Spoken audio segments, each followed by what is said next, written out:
Shalom, all praises to Yahweh, Ba'ashem Yahushua, Ba'ashem Harakah Kadash. Double honors to the apostles and the elders, grant most honor, rule well, and shalom to the brothers to the work, serving the truth. So this article went, it was funny because I think it was one of the the points Trump brought up on his campaign about, eggs being too expensive. And, you got this article on Business Insider. It says, well, eggs may be expensive forever.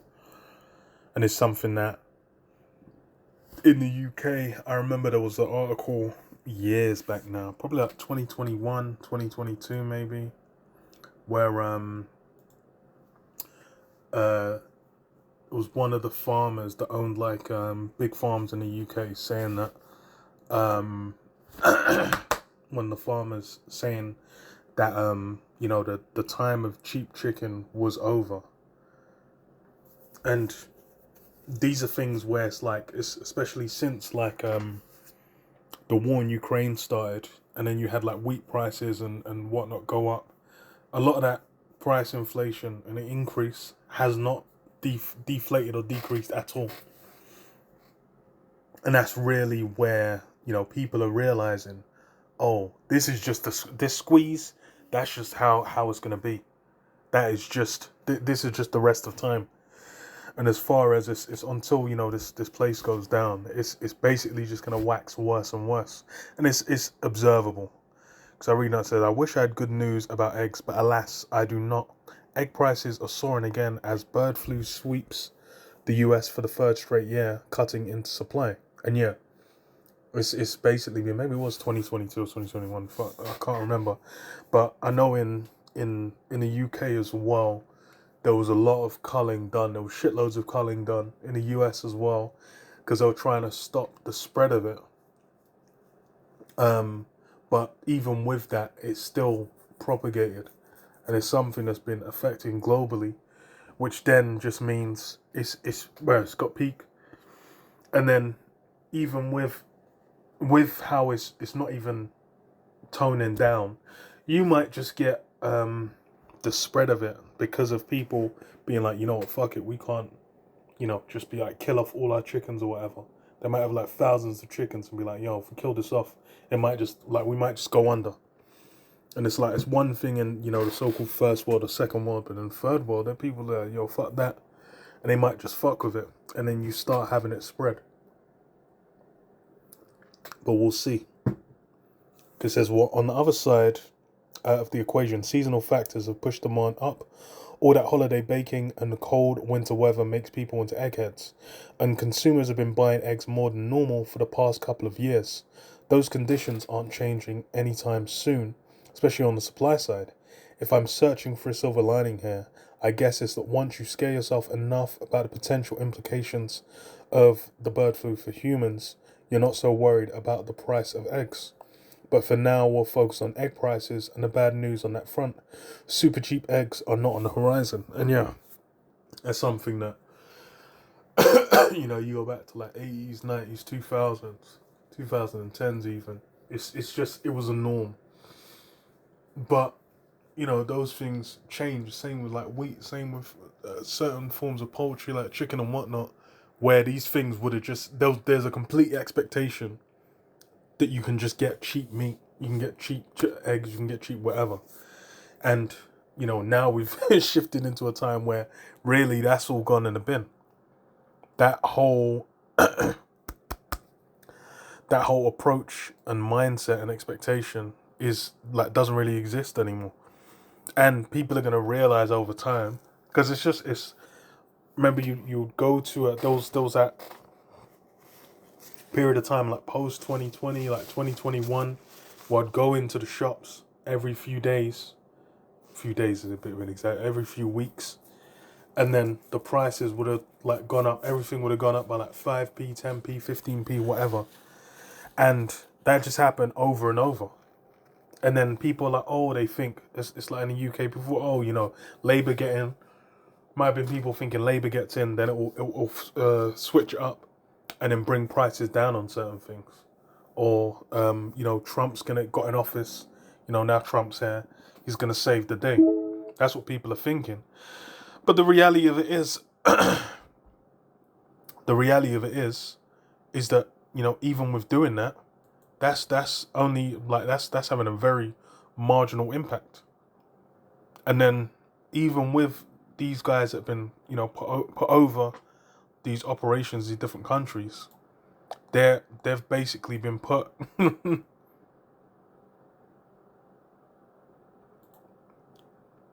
hell.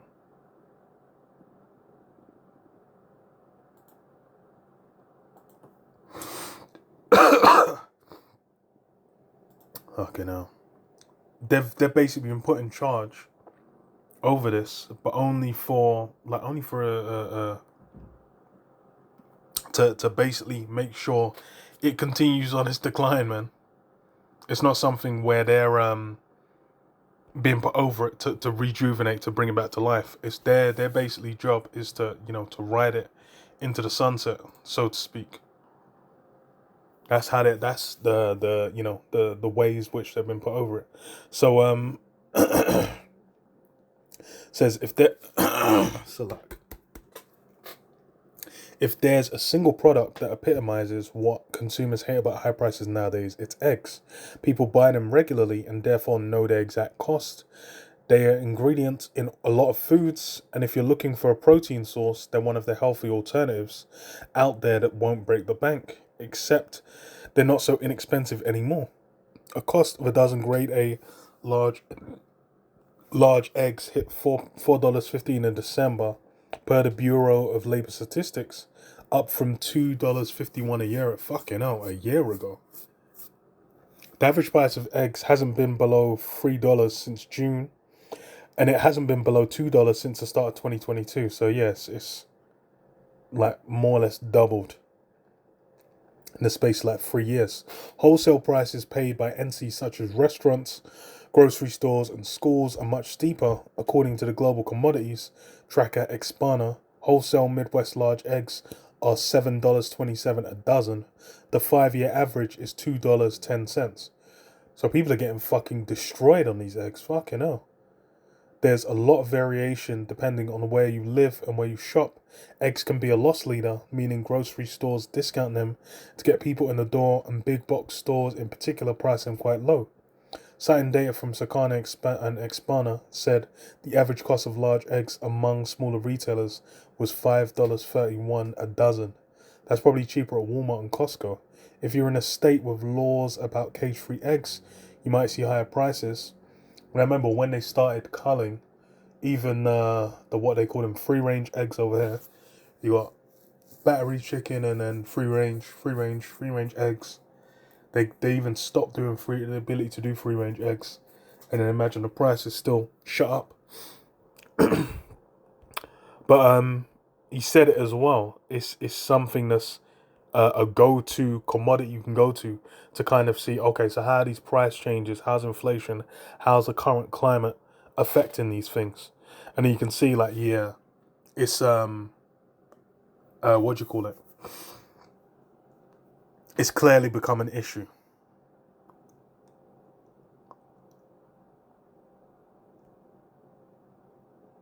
Cage-free eggs. So it says you might see higher prices than you would in a state without them. No one knows when prices will come back down. This interminable bird flu might not be an aberration, and other factors such as the push to move towards cage-free eggs may keep prices up too. The acute causes of this price strike, a drop in supply and a jump in demand, point to long-term structural issues that may stick around. Yeah, and that's the reality of it. It's basically become a new climate where really this is just the new normal. And there's a lot of things that have happened over the course of especially post 2020. That's really where it's like the shift of that new normal has basically impacted and affected all aspects of life. It's like when it comes to war as well, global war, that's become a new normal. The Middle East, new normal. Russia, Ukraine, new normal. These like there's a base, essentially a baseline now of like chaos in the world that people just got used to where it's like, now that's you don't even like process it. And that's like the prices that people pay for like regular commodities. That's also been normalized. And then even, you know, actually no, what was that? I'll read this. Wait, was it? Yeah. Actually, no. Be here. So second Ezra 15. So like second Ezra 16. Um, and 17 says, woe is me. Who will deliver me in those days? The beginning of sorrows and great mournings, the beginning of famine and great death, the beginning of wars, and the power shall stand in fear. The beginning of evils, what shall I do when these evils shall come? And yeah, what? The beginning of famine. And that's the thing is all these different aspects, the wheat and grain being affected, the price of like different meat and whatnot being affected, of eggs being affected, of various goods, and then even the cost of getting things. Everything's globally linked now. People basically get most countries import food. A large percentage of food will be imported. People try and keep a certain amount where they grow it locally, but it's just like in the UK. It's like the vast majority of shit that's sold here is imported, and then you have some things that aren't. But then there'll be seasonal things that they grow here, and they'll only grow them to a certain scale. If the UK was to not have deliveries, not have goods coming in from overseas, it said like what 3 days, and then shit would be toast. So that famine can come in easy, and people might think, oh, but their belly's full. They can still go to Tesco, they can still go to McDonald's or whatever, and then buy a Big Mac or buy a meal or whatever, and they think they're in good case.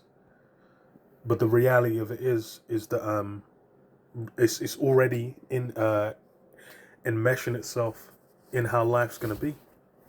That famine's already taken root. It's just a matter of one domino, one like Jenga block gets pulled out, then bang, you just like, oh, okay, now it's all cascading to where there's a shortage of food, because there's a bunch of countries that that export food, where let the crisis hit high enough, that shit stops, that shit goes out the window. Then there's a bunch of other places that are like, oh, we all need food. First world, third world, second world, whatever. Everywhere's like, oh shit, we need to get X, Y, and Z. Then it's going to be a scramble.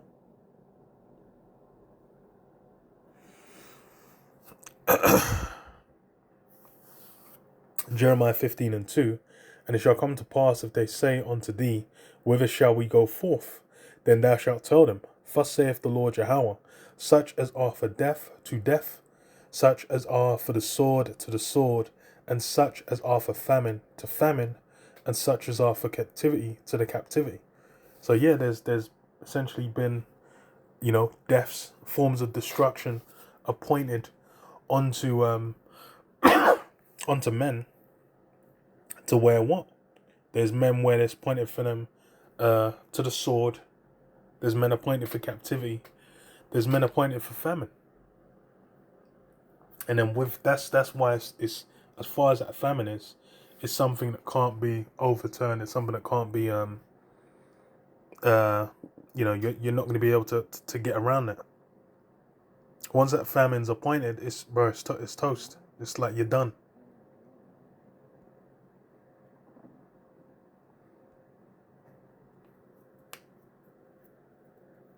So for a lot of people, it's not real, but it's something that's been set. Jeremiah 51:7 says, Babylon hath been a golden cup in the Lord Jehovah's hand, that made all the earth drunken. The nations have drunken of her wine, therefore the nations are mad. And yeah, an aspect of that is the global what do you call it? What's the word I'm looking at? Global economy, global trade routes and whatnot. Everything that maneuvers around the world now is all linked into those global systems. And as such, then it's they're all basically tying their destiny, their fate with Esau's system. Because what does it say? Babylon is suddenly fallen and destroyed. How far take balm for her pain, if so be she may be healed. And yeah, that's really the mindset of like, oh no, the eggs are gonna be cheaper, the food's gonna be good, we're gonna have, supply lines are gonna be better, and what blah blah blah blah blah. But what's the reality of it is, this place is honest decline, man. This place is basically done. It's destroyed. It's circling the drain. It's been marked from the late 60s, early 70s. That America's going to be toast.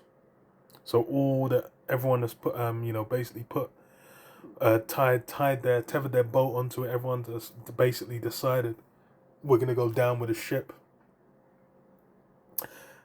They're all fucked.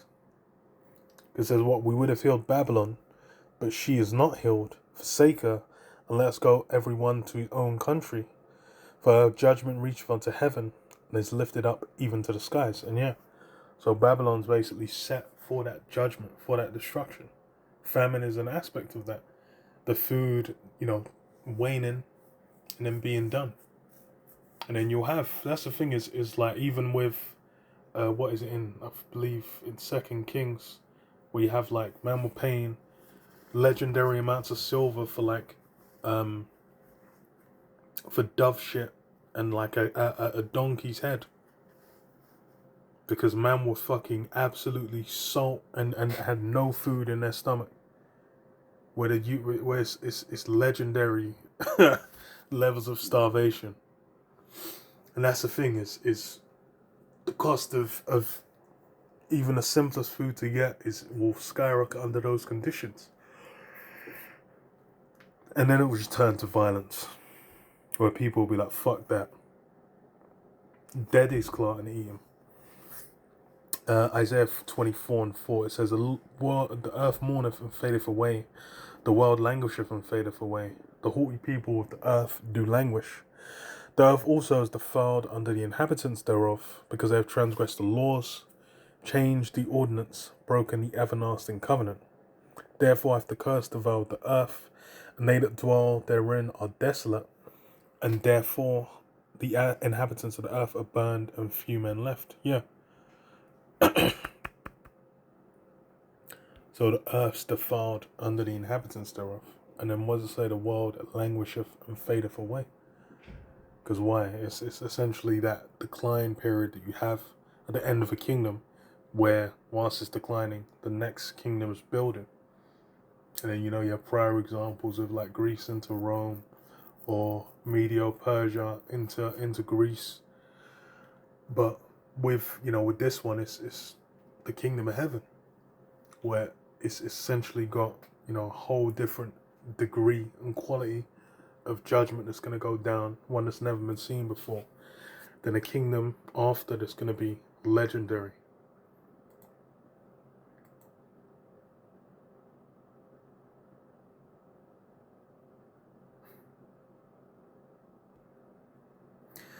But yeah, I'll leave it there. Shalom.